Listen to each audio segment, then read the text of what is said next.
ಬಂಧುಗಳೇ, ನಿಮ್ಮೆಲ್ಲರ ಮೆಚ್ಚಿನ ಶಾಸಕರು, ನನ್ನ ಆತ್ಮೀಯರಾದಂಥ ಅಧ್ಯಕ್ಷ, ಸಮಾರಂಭದ ಅಧ್ಯಕ್ಷ ಅಂತ ಶ್ರೀ ನಂಜೇಗೌಡ್ರೆ, ನಮ್ಮ ಹಿರಿಯ ನಾಯಕರು,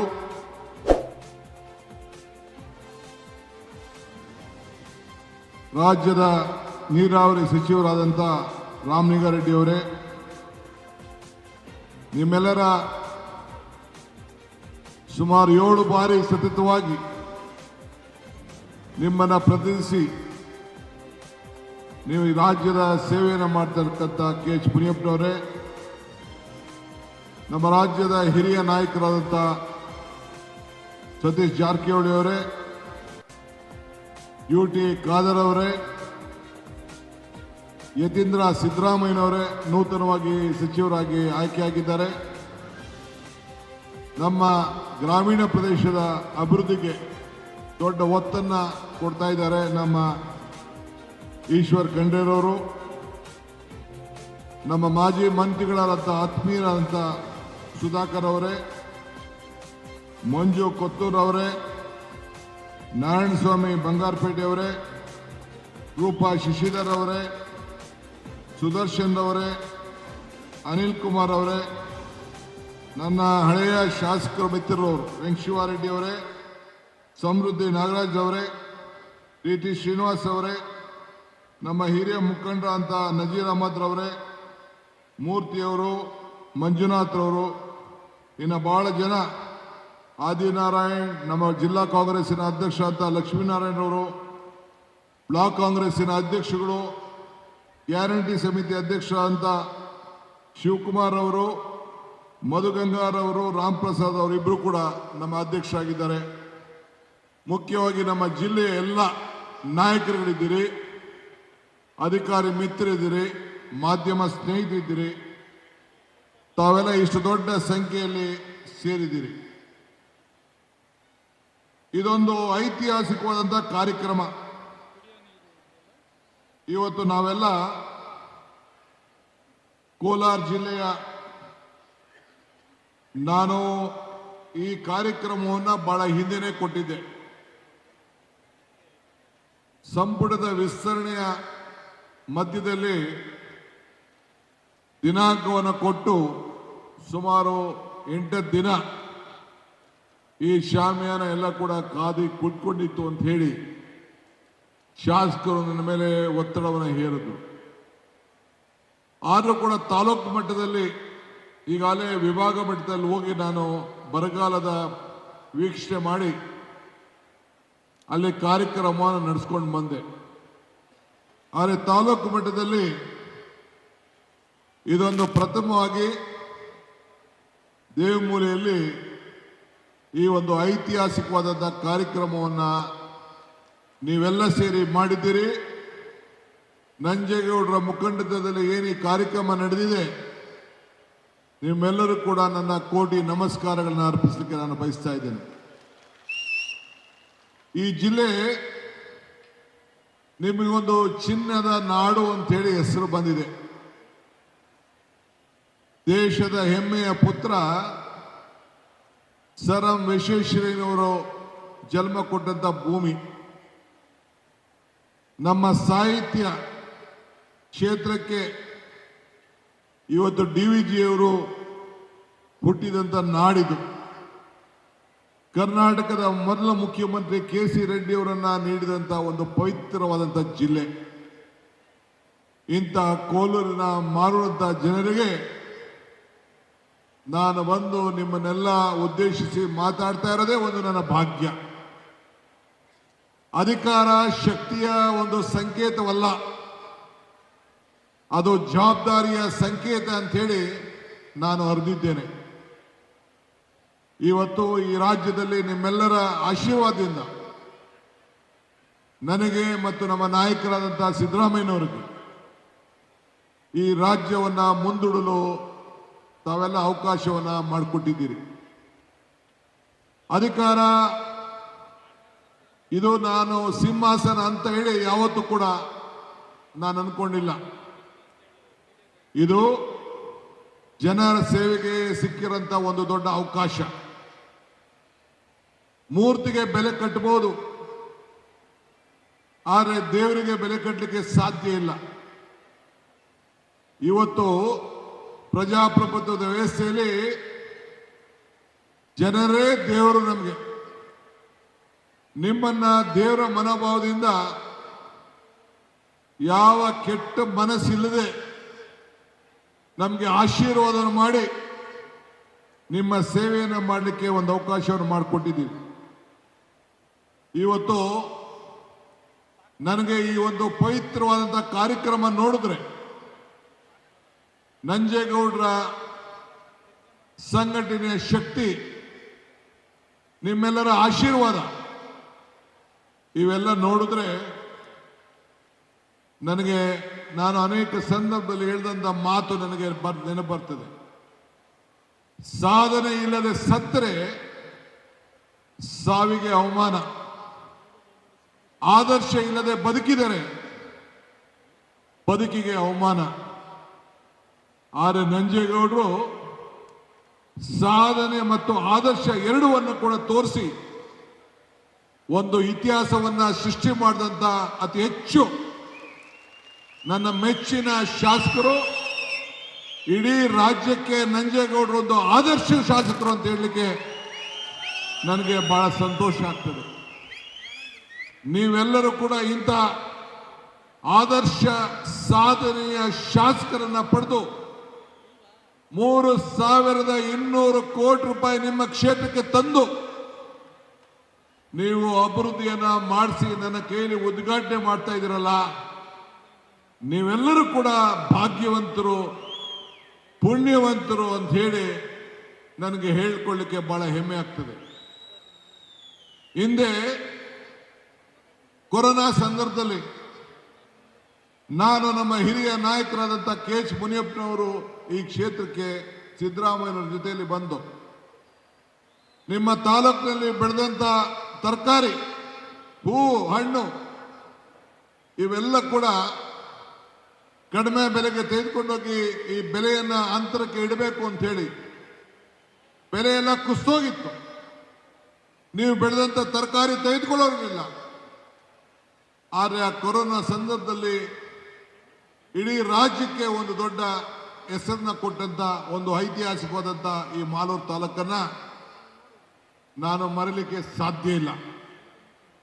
ಈ ಜಿಲ್ಲೆ ಹಿಂದೆ ಹಲವಾರು ರಾಜ್ಯದ ಮಂತ್ರಿಗಳಿಂದ ಆಳಿದೆ.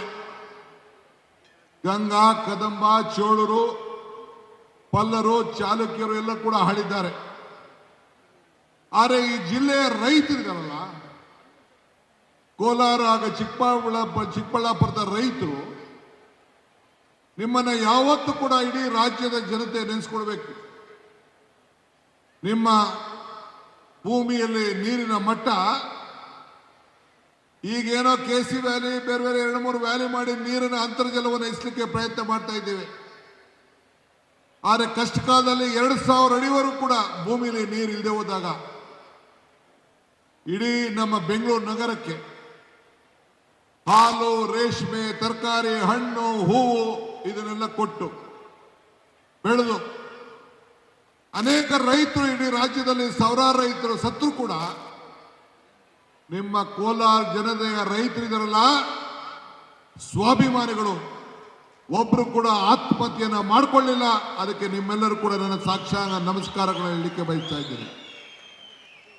ಅಷ್ಟು ಧೈರ್ಯದಿಂದ ನಿಮ್ಮ ಬದುಕನ್ನು ತಾವು ತೋರಿಸ್ತಾ ಇದ್ದೀರಿ. ನಿಮಗೆ ನಾನು ಹಿಂದೆ ಅನೇಕ ಸಂದರ್ಭದಲ್ಲಿ ಮಾತಾಡಿದ್ದೇನೆ. ದೇವರು ವರನೂ ಕೊಡುವುದಿಲ್ಲ, ಶಾಪನೂ ಕೊಡುವುದಿಲ್ಲ, ಅವಕಾಶ ಮಾತ್ರ ಕೊಡ್ತಾನೆ ಅಂತೇಳಿ.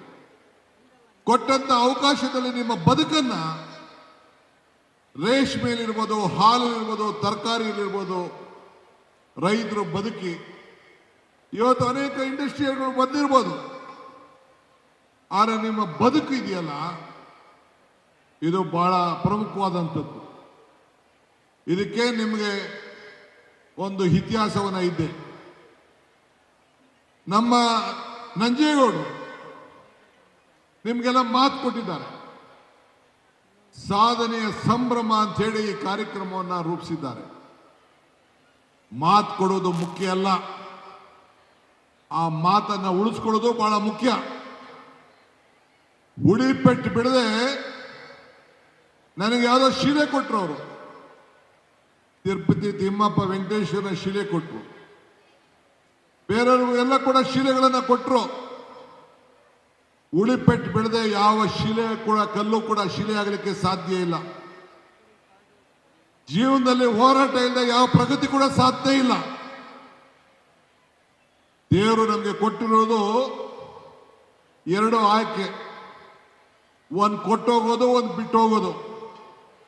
ಹಂಗೆ ಅವರ ಬದುಕಿನಲ್ಲಿ ಈ ಮಾಲೂರು ಕ್ಷೇತ್ರದಲ್ಲಿ ಇವತ್ತೇನು ಈ ಕಾರ್ಯಕ್ರಮವನ್ನು ಇಟ್ಟು ವಿದ್ಯುತ್ ಶಕ್ತಿ, ಕೆರೆ ನೀರು ತುಂಬಿಸುವಂಥದ್ದು ಮತ್ತು ನೂರಾರು ಕಲ್ಲುಗಳು ಏನು ಇಲ್ಲಿ ನಿಲ್ಲಿಸಿದ್ದೀವಿ, ಇದು ಸಾಕ್ಷಿ ಗುಡ್ಡೆಗಳಾಗಿ ಉಳ್ಕೊಳ್ತವೆ.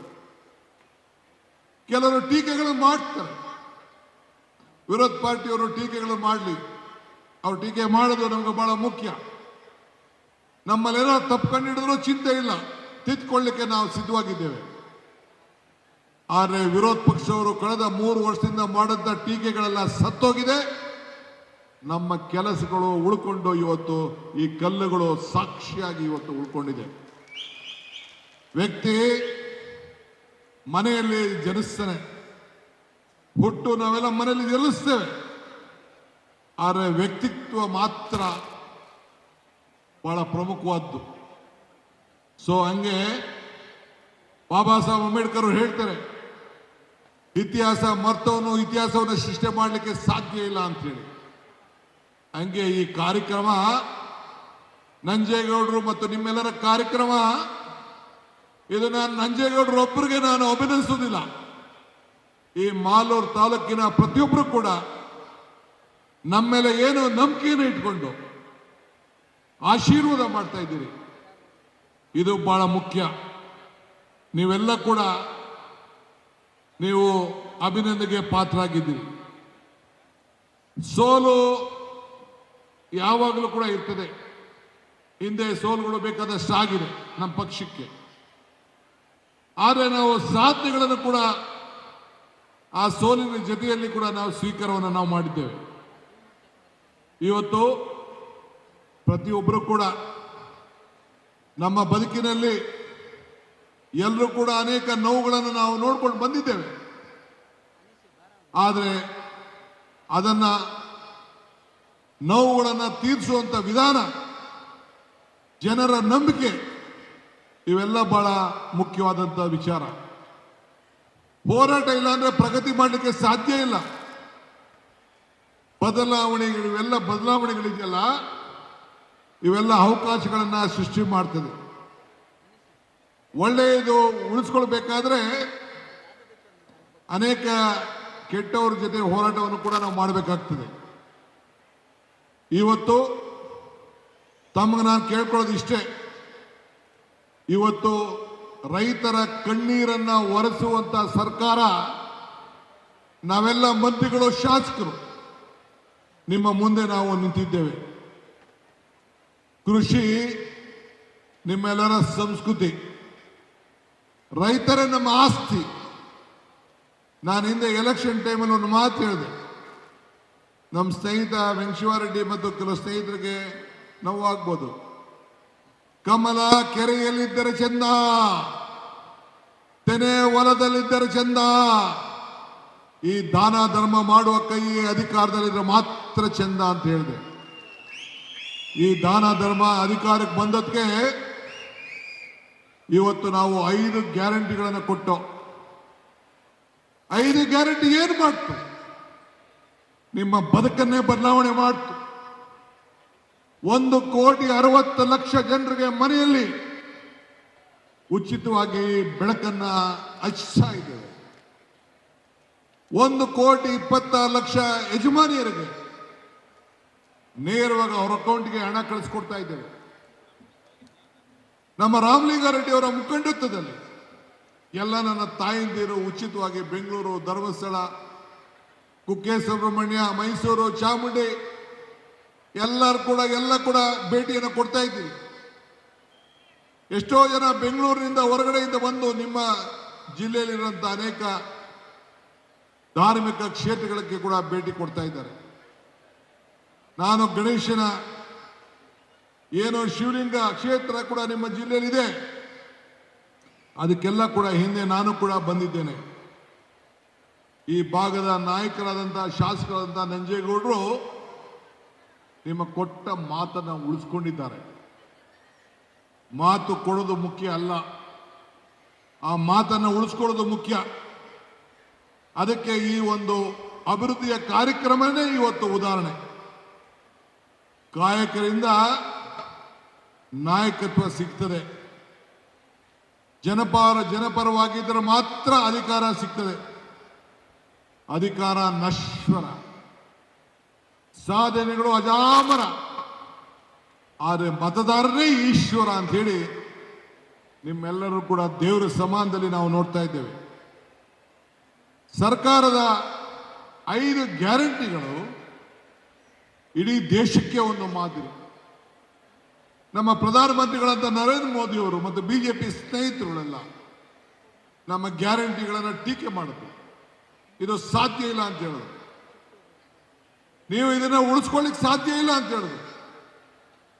52 ಸಾವಿರ ಕೋಟಿ ರೂಪಾಯಿ ಇದನ್ನು ನಾವು ಮೀಸಲಾತಿಯನ್ನು ಇಟ್ಟು ಈ ಜನರ ಬದುಕನ್ನ 10 kg ಅಕ್ಕಿಯನ್ನು ಕೂಡ ಕೊಟ್ಟು, ಯುವಕರಿಗೆ ಉದ್ಯೋಗದ ಭತ್ಯೆಯನ್ನು ಕೂಡ ಕೊಟ್ಟು, ಈ 5 ಗ್ಯಾರಂಟಿನ ಕೊಡೋ ಜೊತೆಗೆ ಈಗ ತಾನೇ ನನ್ನ ಮಿತ್ರ ಕೃಷ್ಣ ಬೈರೇಗೌಡರು ಭಾಷಣ ಮಾಡುವುದು 6ನೇ ಗ್ಯಾರಂಟಿ ಪ್ರತಿಯೊಬ್ಬರ ಭೂಮಿಗೆ ಹಕ್ಕನ್ನು ಕೊಟ್ಟು, ಪಟ್ಟ ಕೊಟ್ಟು, ಇವತ್ತು ಖಾತೆಗಳನ್ನು ಮಾಡಿ ನಿಮ್ಮ ಆಸ್ತಿ ದಾಖಲೆಗಳನ್ನು ಸರಿ ಮಾಡಿಕೊಟ್ಟು ವಂಶ ಪಾರಂಪರ್ಯವಾಗಿ ಯಾವ ತೊಂದರೆ ಕೂಡ ಆಗಬಾರ್ದು ಅಂತೇಳಿ 6ನೇ ಗ್ಯಾರಂಟಿ ಭೂಮಿ ಗ್ಯಾರಂಟಿಯನ್ನು ಕೊಟ್ಟು ಇವತ್ತು ಕಾರ್ಯಕ್ರಮವನ್ನು ರೂಪಿಸಿರೋದು ಇಡೀ ದೇಶ ಇವತ್ತು ಮೆಚ್ಚುತ್ತಾ ಇದೆ. ಕೇಂದ್ರದ ಬಿಜೆಪಿ ಸರ್ಕಾರ ಕೂಡ ಈ ನಮ್ಮ 6ನೇ ಗ್ಯಾರಂಟಿಗೆ, ಭೂಮಿ ಗ್ಯಾರಂಟಿಗೆ ಬೆಂಗಳೂರು ನಗರದಲ್ಲೇ 25 ಲಕ್ಷ ಮನೆಗಳಿಗೆ, ಮನೆ ಬಾಗಿಲಿಗೆ ಖಾತೆಗಳನ್ನು ಕೊಟ್ಟು ಇವತ್ತು ಅವರೆಲ್ಲ ಕೂಡ ನಮಗೆ ಪ್ರಶಸ್ತಿಯನ್ನ ಕೊಟ್ಟಿದ್ದಾರೆ.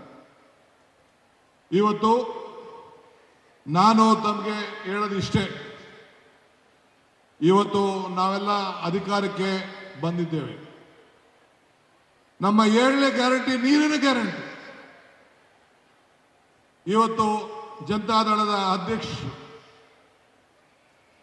ಆಡ್ಕೊಳ್ತಾ ಇದ್ರು, ನಮ್ಮ ಏನು ಎತ್ತಿನೊಳೆ ಯೋಜನೆ ಇದೆಯಲ್ಲ ಇದು ಸಾಧ್ಯ ಇಲ್ಲ ಅಂತೇಳಿ. ಕಷ್ಟವಾದದ್ದು, ಯಾವುದೋ ಸುಲಭ ಅಲ್ಲ, ಒಪ್ಕೊಳ್ತೀನಿ ನಾನು. ಆದರೆ ಪ್ರಯತ್ನ ಮಾಡಬೇಕಲ್ಲ. ಇವತ್ತು ನೀರನ್ನು ನಾವು ಏನು ಪಶ್ಚಿಮ ಘಟ್ಟದಿಂದ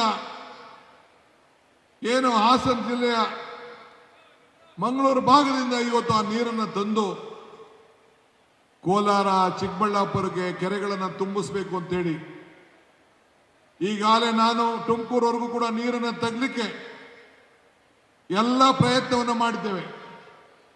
ಈಗಾಗಲೇ KC ವ್ಯಾಲಿ ಇವೆಲ್ಲ ಕೂಡ ಆಗಿ ಸುಮಾರು 104 ಕೆರೆಗಳನ್ನು ಈಗಾಗಲೇ ಈ ಜಿಲ್ಲೆಯಲ್ಲಿ ತುಂಬಿಸಿದ್ದೇವೆ.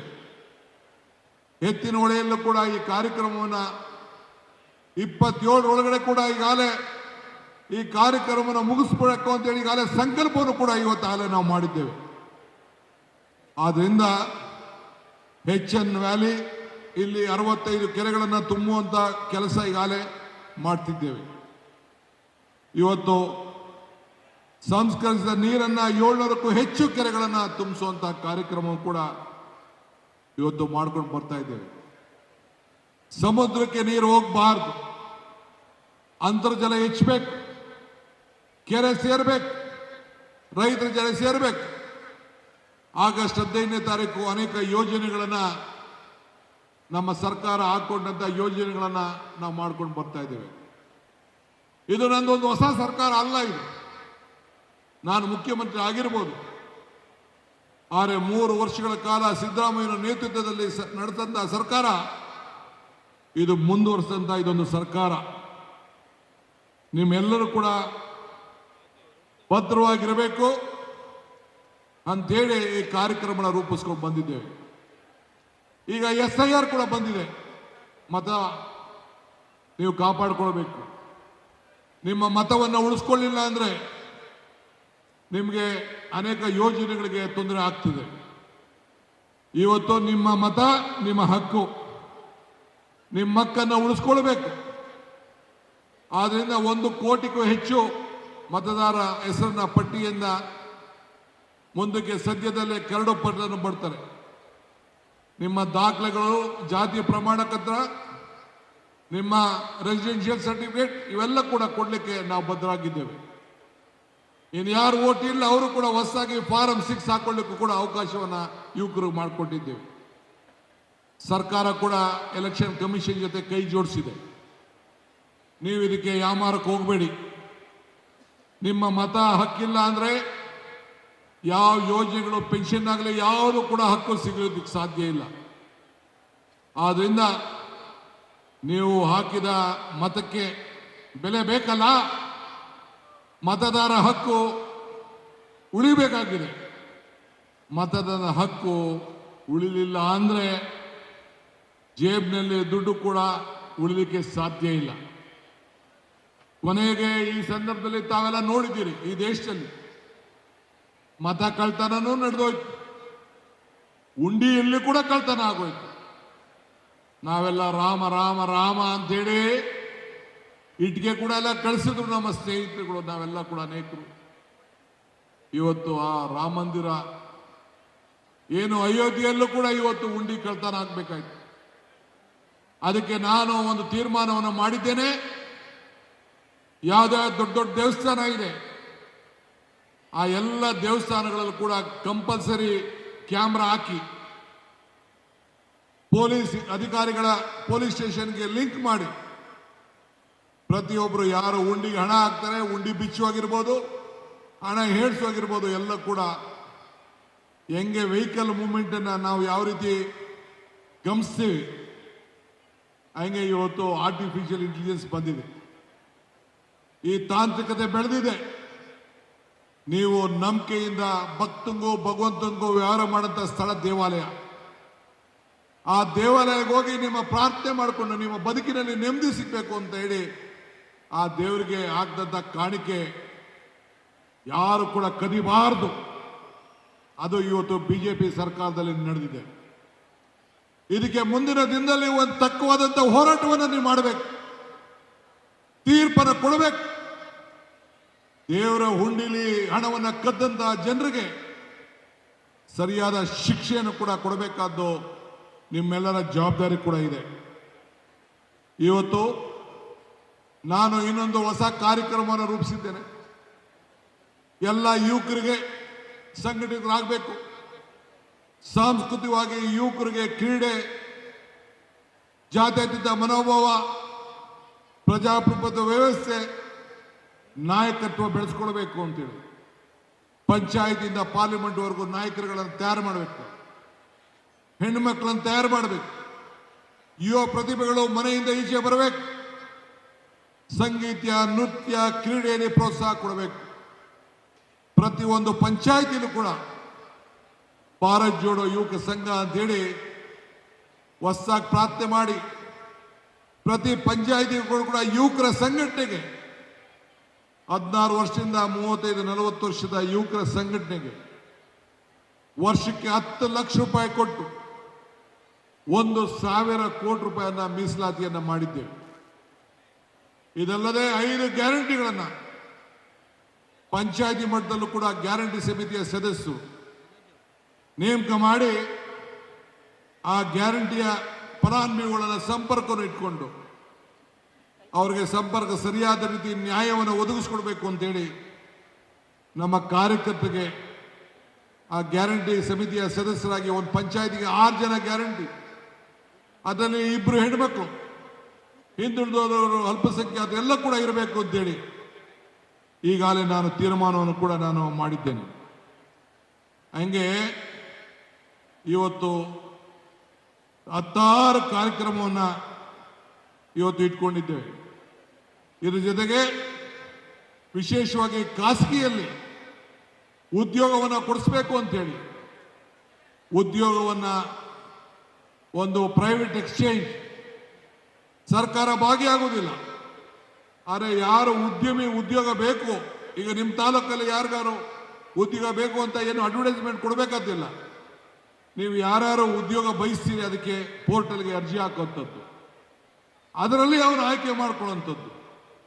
ಯಾರಿಗೆ ಕೌಶಲ್ಯ ಇಲ್ಲ ಆ ಕೌಶಲ್ಯನೂ ಕೂಡ ಸರ್ಕಾರ ತಯಾರು ಮಾಡಿ ಕೊಟ್ಟು, ಅವ್ರು ಈ ಬೆಂಗಳೂರಿಗೆ ಏನು ವಲಸೆ ಹೋಗ್ತಾ ಇದ್ರಲ್ಲ, ಆ ವಲಸೆ ಹೋಗೋದನ್ನು ತಪ್ಪಿಸ್ಬೇಕು ಅಂತೇಳಿ ಇಂಥ ಕಾರ್ಯಕ್ರಮವನ್ನು ನಾವು ರೂಪಿಸಿದ್ದೇವೆ.